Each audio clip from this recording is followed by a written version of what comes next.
Uma das atrações do Festival do Rio, o documentário Quando a Coisa Vira Outra chega às telonas nessa semana.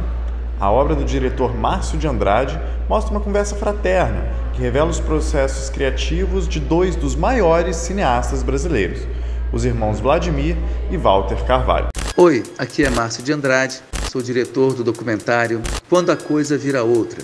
Ele também é formado em jornalismo pela PUC-Rio e promovia o cineclube Cinema Olho, que já trouxe personalidades importantíssimas, como a atriz Sônia Braga e o crítico cinematográfico José Carlos Avelar. Ele veio até a PUC-Rio hoje para poder conversar com a gente sobre o seu novo filme. Muito bem-vindo, Márcio. Obrigado por estar aqui com a gente. Eu quero perguntar para você já agora como que está a expectativa para o lançamento do filme e falar um pouco sobre a produção também, claro. Então, a gente está aí com o filme Quando a Coisa Vira Outra, que é um encontro entre imagens com o Vladimir Carvalho, que é documentarista, e o Walter Carvalho, que é cineasta e diretor de fotografia.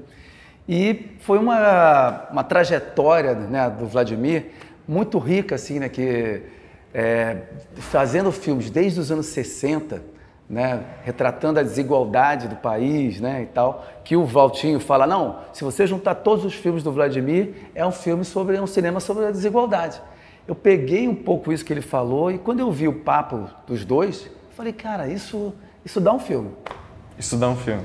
Eu quero entender um pouco como que foi reunir essas duas personalidades que são muito importantes, são nomes grandes para o cinema brasileiro, né, principalmente ali no cinema novo, esse movimento tão importante para a sétima arte nacional. Essa união dos dois irmãos, Vladimir e Walter. Quando a gente começou a fazer o filme, ele tinha completado, né, 80 anos. Então a gente reuniu material, curtas, fotos, todos os filmes dele, para fazer esse papo entre os dois irmãos, né? E papo entre irmãos é aquilo, a gente escuta, né? De repente, pô, ó, fica quieto aí e aprende que são os dois. Então, assim, a intimidade com os dois é maior do que se eu fosse falar, olha, coloca alguma coisa. E eu cheguei a fazer entrevistas para o documentário, num primeiro momento, né, com o Silvio Tendler, que é documentarista, foi professor aqui da PUC, o Jacques Chewich, que é um grande parceiro do Vladimir na fotografia, né, o próprio Walter também, a gente entrevistou uma vez e tal. E quando juntamos esse material, tinha a força do papo entre os dois irmãos, que era muito mais potente, né? E eu optei por deixar os dois nessa conversa, nesse encontro entre imagens. Você comentou agora também um pouco sobre esse cinema da desigualdade que é presente nas obras do Vladimir. Que aspectos que você pretende levantar, trazer à tona e trazer à discussão quando você traz esse cinema dele? Então, o que o cinema do Vladimir traz é exatamente um retrato de um país, né? Que é o Brasil, né? Esse país com tanta desigualdade, com tantas diferenças, com tantos problemas, e que ele faz isso de uma maneira muito poética, né? E também muito contundente, é muito político o cinema dele, né? Então, se você pegar o primeiro filme dele de longa-metragem, que foi O País de São Saruê, esse filme foi censurado em 1971, ficou 9 anos censurado, né? E ele conta isso no filme, que é uma coisa inédita, o prejuízo que ele teve, né? Eu não vou dizer o que é, não vou dar spoiler, mas ele teve um prejuízo com o filme censurado durante 9 anos, né? Essa história notória da censura e tal. Mas o que ele fala no filme, eu não encontrei em lugar nenhum, ele falando diretamente para uma câmera, como ele foi prejudicado. E essa forma de fazer cinema do Vladimir, né, de buscar um tema, às vezes social, muitas vezes político, né, e muitas vezes poético, de uma memória de infância. Ele tem filmes, por exemplo, como o Zé Lins, o Engenho de Zé Lins, que é sobre o escritor Zé Lins do Rego, que o pai dele, olha, vai ler esse daqui e tal, né, incentivava a ler. Um outro filme que é muito de memória, que é o Compadre de Picasso, né? Cícero Dias, o Compadre de Picasso, que é sobre o pintor Cícero Dias, que era do Recife, né? Mas que morou muito tempo em Paris. Então ele vai com o Jacques Chewich fazer esse resgate pessoal, de memória mesmo, né? atrás dessa história, que foi uma briga que ele viu do pai dele com o tio dele. Ele conta isso no filme, que viu um negócio, e aquilo ficou na cabeça dele. Então, assim, o quanto que a gente, né, precisa ter atenção, né, com as crianças, né, porque você vê, uma memória de infância, ele foi resgatar anos e anos depois. Então é importante isso, né, esse resgate de memória que ele faz também, né, sobre os escritores, sobre os artistas plásticos e tal, e sobre esse país, né? Então ele vem há mais de 5 décadas tentando mostrando, né, a desigualdade do Brasil. Bacana. E como que você conheceu eles dois? Vou aproveitar essa deixa da história, contar como é que você entrou em contato com eles dois, como que foi? O Vladimir, ele é um menino, né, de 80 e tantos anos, né, porque ele está em todos os festivais, ele vai ver os filmes, então você acaba encontrando, e ele é uma figura simpaticíssima, super divertida, né, alegre, ele fala mesmo as coisas, né, e tal. Aquele jeitão dele, né, de ser opinativo, né, de ser, né, assertivo, né, nas coisas. E eu morei muito tempo em Brasília, né? Passei minha infância, adolescência e tal. E vi o Vladimir nos festivais com aquela vontade de fazer cinema. Eu falei, não, eu vi ali, tem 20 câmeras nos créditos. De repente eu posso fazer alguma coisa e tal, né? Aí eu nunca consegui fazer nada. Mas eu tinha vontade de estudar cinema. E ele era professor da UNB, né? De cinema e tal. Mas eram outras épocas, né? Então, assim, quando eu vim para a PUC, eu vim para fazer jornalismo e louco para fazer cinema, né? Porque tinha cinema na UF, na FAAP e na ECA, em São Paulo, né? A Escola de Brasília já estava mais fechando, assim, já tinha fechado o curso de cinema lá e tal. Mas a vontade de fazer cinema foi muito grande, né?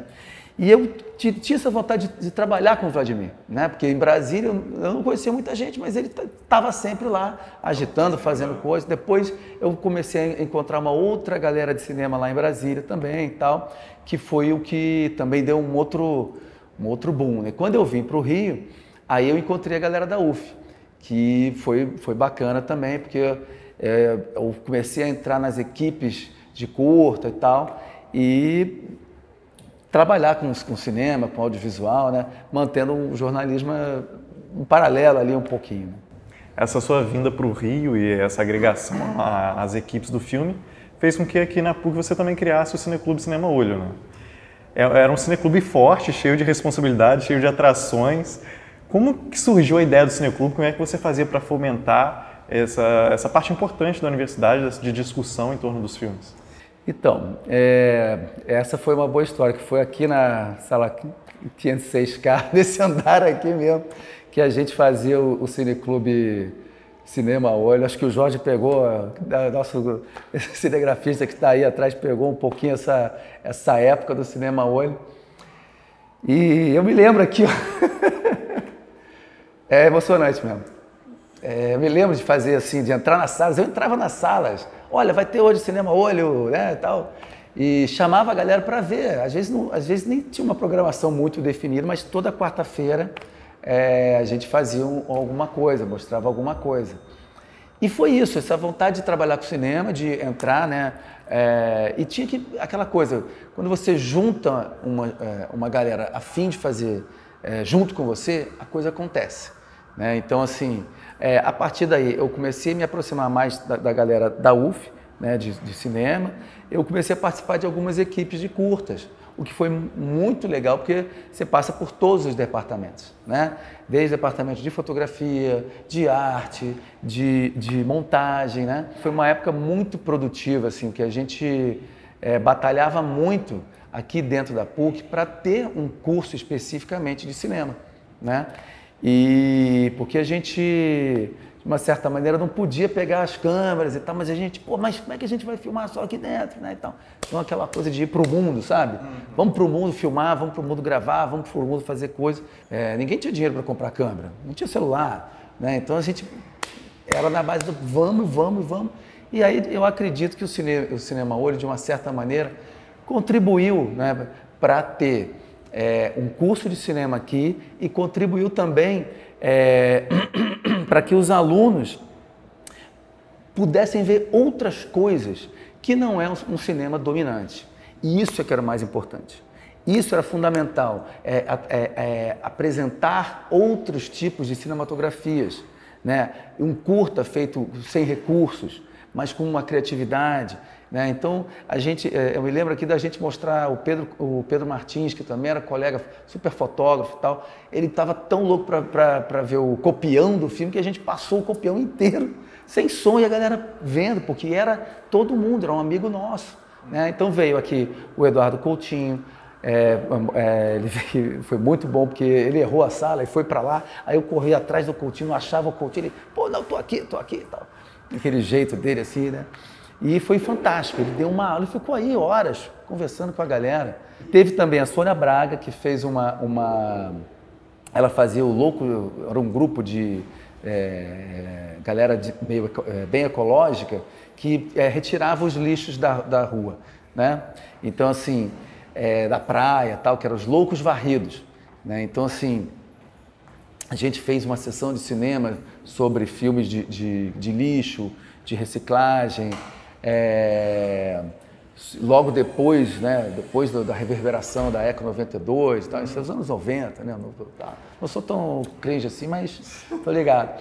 Aí, você falou do José Carlos Avelar, né, que foi um crítico também, foi uma sessão muito bacana, porque ele falou um pouco do que é a crítica, né?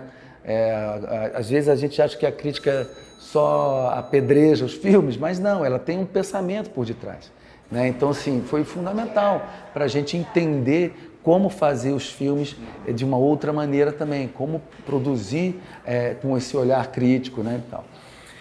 E foi bom, assim, tá fazendo o Cineclube, né, porque os professores que deram muito apoio, Fernando Ferreira, Miguel Pereira, Pedro Camargo, Sandra Corman, Vera Figueiredo, uma galera, assim, todos os professores apoiavam, porque eu invadi a sala de todos os professores. Olha, professores que vocês estão vendo, me desculpa ter invadido a aula de vocês, mas foi por uma boa causa. Faz parte, né? Faz parte, era muito divertido. Correr atrás, Márcio, não funciona. A gente andava, invadia as salas dos professores. O Silvio Pedro falava, não, de novo. Eu falei, pô, Silvinho, libera aí. Era por isso que ele estava tirando suas notas, talvez. Pois é, não sei, tem que perguntar para ele. Márcio, vamos falar então do filme. O filme está agora no Festival do Rio. É muito bacana também você ter trazido essa informação de, pô, durante o Cineclube, a gente ter uma troca de filmes que não eram da grande mídia, né? E o documentário é um modelo de filme que ainda não é um modelo de grande mídia, e agora você está num dos maiores festivais aí do mundo. Eu queria que você comentasse um pouco da importância para você do seu filme nesse festival e também comentar um pouco sobre as expectativas que você tem em relação à premiação, em relação à exposição do filme lá. É importantíssimo o Festival do Rio, né? Eu fico muito feliz de estar quando a coisa vira outra, participando da mostra Retratos, que é sobre personalidades, né, retratadas em filmes documentários. Então tem muita coisa boa também, mas são 200 filmes, né? Então é difícil a gente ver 200 filmes em 10 dias. A galera que gosta de maratonar, eu já fiz muito isso, mas e é uma alegria danada, né? Estar com o filme no Festival do Rio, é uma coisa que eu sempre quis ter, né? Porque a gente foi muito, filmes que ou eu trabalhei, ou muitos filmes de amigos também, tenho amigos que estão, né? Então é uma felicidade também poder reencontrar esses amigos no festival, né? A equipe do festival é fantástica, porque é uma galera que eu conheço, não todo mundo, mas assim, uma galera que está há anos, né, fazendo o festival também e tal.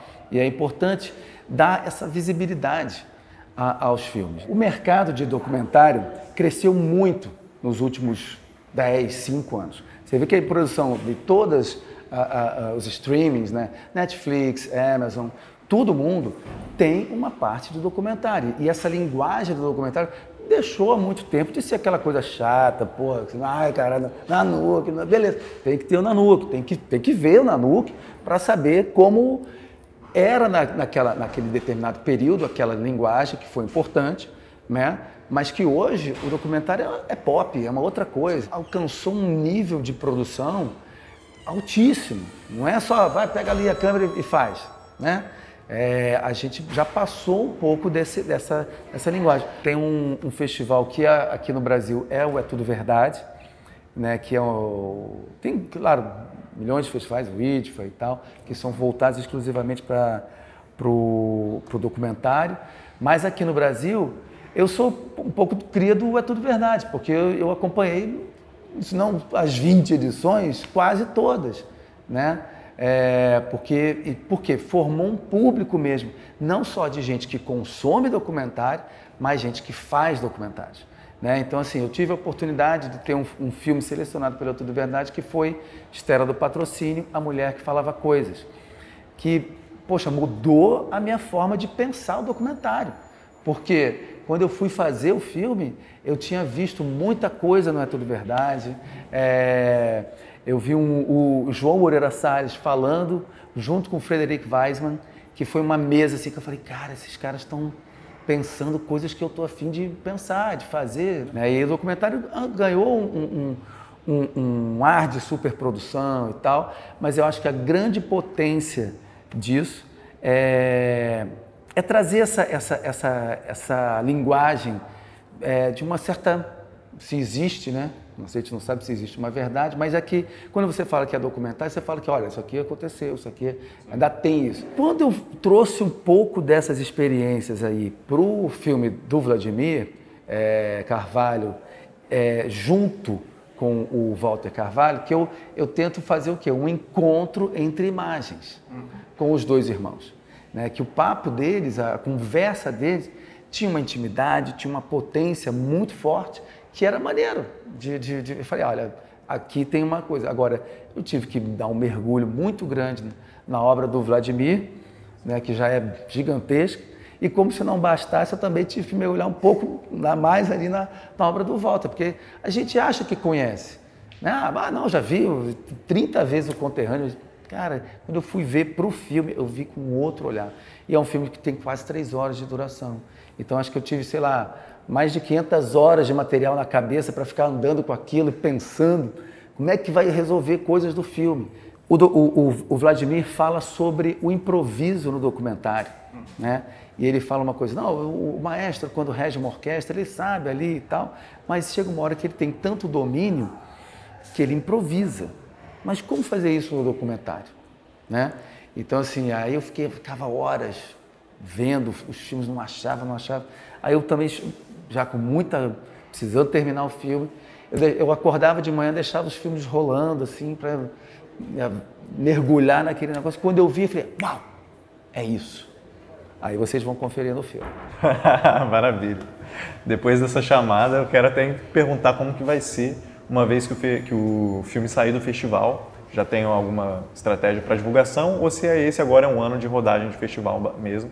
Como que o público vai fazer para assistir? Este ano é o ano de trabalhar o filme em festivais, né? Mandar para festivais, tentar ver festivais internacionais também. Infelizmente, estamos passando por um período muito difícil, não só para o audiovisual brasileiro, mas para o brasileiro, para o povo que está lá retratado nos filmes do Vladimir, que realmente a gente sofre uma desigualdade que é tamanha, que não vem só de agora, ela vem ao longo de décadas e décadas, né? E que está nos filmes do Vladimir. Né? Então a gente precisa mesmo ter espaços que a gente mostre os filmes, né? Que a gente mostre outras formas de pensar, outras formas de dialogar com o mundo, de estar no mundo. Queria agradecer então pela sua conversa, queria agradecer por sua vinda aqui na PUC, retomando depois de tanto tempo, vir conversar com a gente. Isso aqui é uma cápsula do tempo, cara. Isso aqui Ficou até aqui emocionado durante a conversa. Fiquei emocionado. Muito bacana, né? É muito bacana mesmo. Você deve ter muitas histórias me contando essa história do Cinepúblico também, dos cineclubes.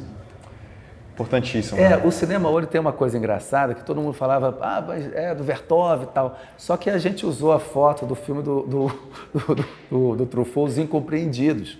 Né? Porque nós éramos os incompreendidos, a gente queria ter equipamento, sair, gravar, aproveitar as coisas e tal, né?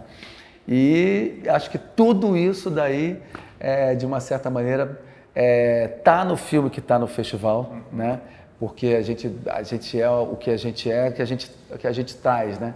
Então, assim, eu tive a oportunidade de estar aqui na PUC numa época muito frutífera, né? Numa época com professores fantásticos, com a turma, né? Alunos da turma fantástica. A gente não tinha limites para fotografar, a gente se realmente juntava mesmo e a gente corria atrás, né? E assim, esse filme do Quando a Coisa Vira Outra é também sobre o Vladimir Carvalho, que é um cara que não tem muito limite. Ele faz do jeito que ele quer, assim, né? Às vezes o Walter fala, não, poxa, não é bem assim, vocês vão ver isso no filme. Mas é o quê? É o ímpeto, né? A vontade de fazer. Então, eu vou deixar o convite aqui para vocês, para o Festival do Rio, que o filme Quando a Coisa Vira Outra vai ser exibido em 2 dias. No dia 12 de outubro, Dia das Crianças, às 16 horas, no Net Gávea, na Sala 3, e no dia 13, quinta-feira, no mesmo horário, 16 horas. Maravilha, Márcio. Muito obrigado. Sua presença aqui foi excepcional. Queria desejar muito boa sorte também para o filme, uma vida longa para ele aí após o Festival do Rio. E é claro, para você que está aí assistindo a gente, quero convidar, como o Márcio já fez, a assistir o filme. Vai lá, garante já seu ingresso. Então, ficando por aqui, até a próxima conversa da TV PUC. Tchau, tchau.